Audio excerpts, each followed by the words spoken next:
तो आज Vladimir Putin का विमान दिल्ली में लैंड करेगा, लेकिन मॉस्को से ऐसे संकेत मिले हैं कि उनकी वापसी के साथ ही युद्ध का विस्तार यूरोप तक हो सकता है। मॉस्को पहुंचे ट्रंप के दूत के साथ क्रेमलिन के अधिकारी दिमित्रियव नजर आए।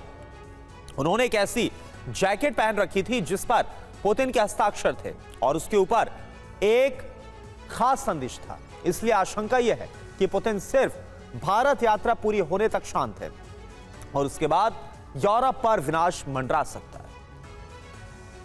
रूस के राष्ट्रपति ने यह बयान उस वक्त दिया है जब वो अपने सबसे घनिष्ठ अंतर्राष्ट्रीय सहयोगी देश भारत के दौरे पर आने की अंतिम तैयारियां कर चुके हैं। 4 दिसंबर की शाम को व्लादिमीर पुतिन का विमान दिल्ली की जमीन पर उतरेगा, लेकिन उससे पहले ही पुतिन ने अपनी मिसाइलें यूरोप पर बरसाने के लिए वॉर रेडी कर दी हैं।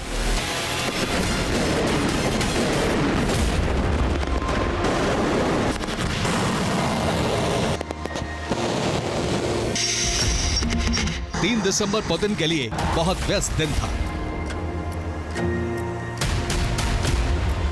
3 दिसंबर को पुतिन ने रशिया कॉलिंग फोरम में लंबा व्याख्यान दिया।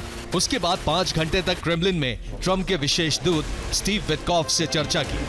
इस चर्चा से पहले ही उन्होंने यूरोप को चेतावनी जारी कर दी। पुतिन ने रशिया कॉलिंग फोरम के बाद प्रेस वार्ता में यह बयान दिया और उसके कुछ ही मिनट बाद मॉस्को की सड़कों पर पुतिन की धमकी सिग्नेचर के साथ फ्लैश होने लगी।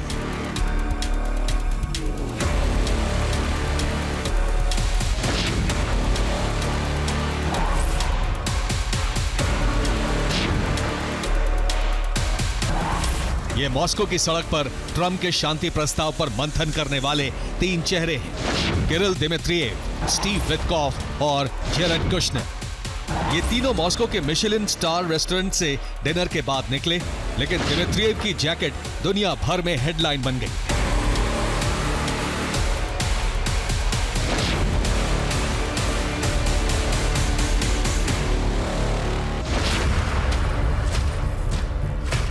क्योंकि इस जैकेट पर पुतिन के साइन थे और उनके कहे गए शब्द भी।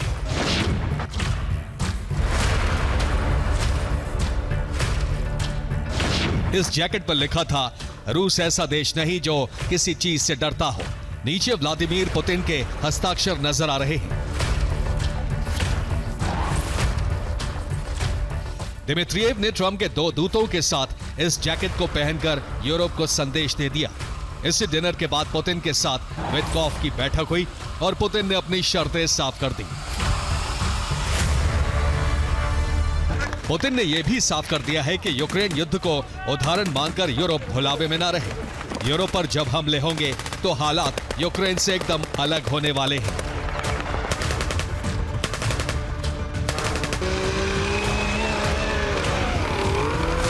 पुतिन का यूरोप को अल्टीमेटम और दिमित्रियव की जैकेट से साफ है कि पुतिन यूरोप को भारत दौरे तक ही मोहलत दे रहे हैं। इसके बाद अगर यूरोप ने रूस के खिलाफ अपनी कार्रवाई बंद नहीं की तो यूरोप पर रूस की शक्तिशाली मिसाइलें बरस सकती हैं। तो रूस के पास एक ऐसी विध्वंसक मिसाइलें हैं जिनसे पूरा यूरोप तबाह हो सकता है। अगर हम बात करें मिसाइल की, जो पहला नाम है RS-28, जी हां, सरबट। यह मिसाइल एक साथ 10 हैवी वॉरहेड्स अपने साथ लेकर जा सकती है। एक इंफॉर्मेशन आपके सामने, जबकि 15 हल्के वॉरहेड्स से एक साथ हमला कर सकती है और इसकी रेंज है 18,000 किलोमीटर तक मार करने की, हमला करने की। अब दूसरी मिसाइल नेक्स्ट, ये देखिए, यह है RS-24 यार्स। ये ट्रक माउंटेड और साइलो बेस्ड मिसाइल है और इसकी रेंज है 11,000 किलोमीटर तक हमला करने की। तीसरी मिसाइल का नाम है 9M730 और ये जो मिसाइल है ये एक क्रूज मिसाइल है। परमाणु ऊर्जा से चलने वाली इस मिसाइल की जो रेंज है वो अंतहीन है, क्योंकि ये परमाणु ऊर्जा से चलती है। चौथी मिसाइल है ऑरेशनिक IRBM और ये एक हाइपरसोनिक मिसाइल है, MRV, यानी कि multiple independent re entry vehicle तकनीक से हमला करती है और इसके सभी वॉरहेड्स अलग अलग ठिकानों पर अटैक कर सकते हैं। इसकी रेंज 5,000 किलोमीटर तक हमला करने की है। पांचवी जो मिसाइल है वो है RSM-56 बुलावा और ये जो सबमरीन, अब ये जो है ये दरअसल एक सबमरीन है जो बुलावा है और ये लॉन्च होती है। इसकी रेंज 9300 किलोमीटर तक हमला करने की है इस सबमरीन की।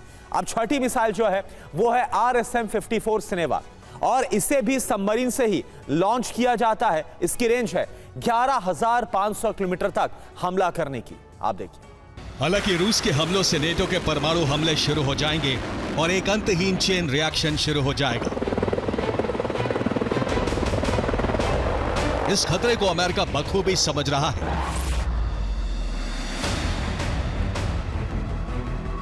इसीलिए विटकॉफ मॉस्को के दौरे पर गए और पुतिन से लंबी चर्चा की। ट्रंप की ओर से नियुक्त वार्ताकारों में शामिल यूएस आर्मी के सचिव डैनियल पी ड्रिस्कॉल ने भी यूरोप को चेतावनी जारी की है।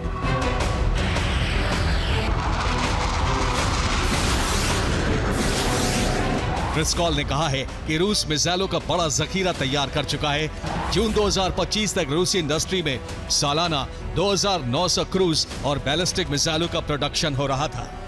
इनमें Iskander ballistic missile, Kinzhal hypersonic missile, Kalibr cruise मिसाइलें शामिल हैं। बेहतर भविष्य के लिए सभी को एक राय से युद्ध विराम पर सहमत होना जरूरी है।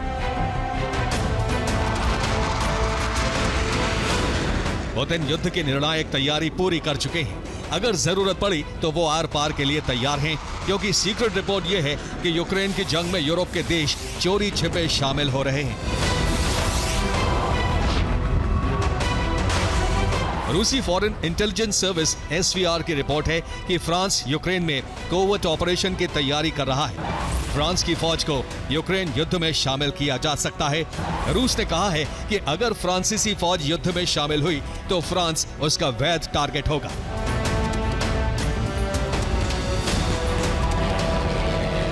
नेटो के देश अब रूस और बेलारूस के खिलाफ हाइब्रिड वॉर शुरू कर चुके हैं।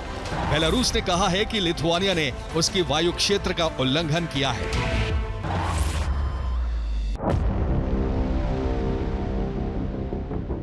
बेलारूस के मुताबिक लिथुआनिया का ड्रोन रोदना में गिरा। इस ड्रोन से लिथुआनिया का झंडा मिला। इसमें नेविगेशन के उपकरण, एक जासूसी कैमरा और 32 गीगाबाइट के मेमोरी कार्ड लगे थे।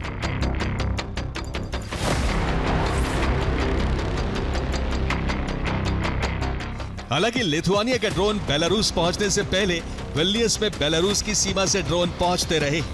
2 दिसंबर को भी ऐसा ही हुआ।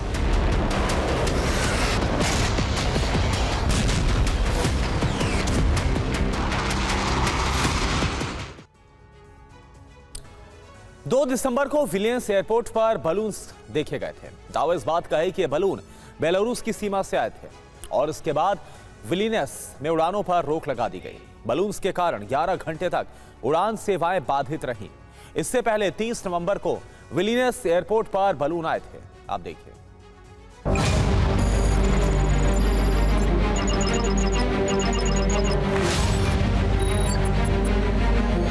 दोनों ओर से युद्ध की तैयारी ऐसी है कि ये वर्ल्ड वॉर 3 का अलार्म माना जा रहा है। यूरोप के देश रूस के खिलाफ बड़ी जंग की तैयारी में जुटे हैं। रिपोर्ट यह भी है कि ट्रंप का प्लान फेल होने की सूरत में यूरोपीय देशों ने यूक्रेन के लिए प्लान बी तैयार कर लिया है।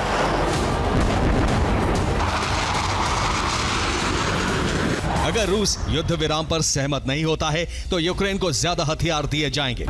यूक्रेन को इंटेलिजेंस सपोर्ट बढ़ाई जाएगी। रूस पर और कड़े प्रतिबंध लगाए जाएंगे।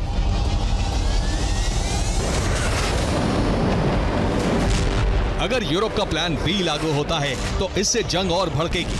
धरती परमाणु विनाश की ओर एक कदम और आगे बढ़ जाएगी। Bureau report, TV9 Bharatvarsh.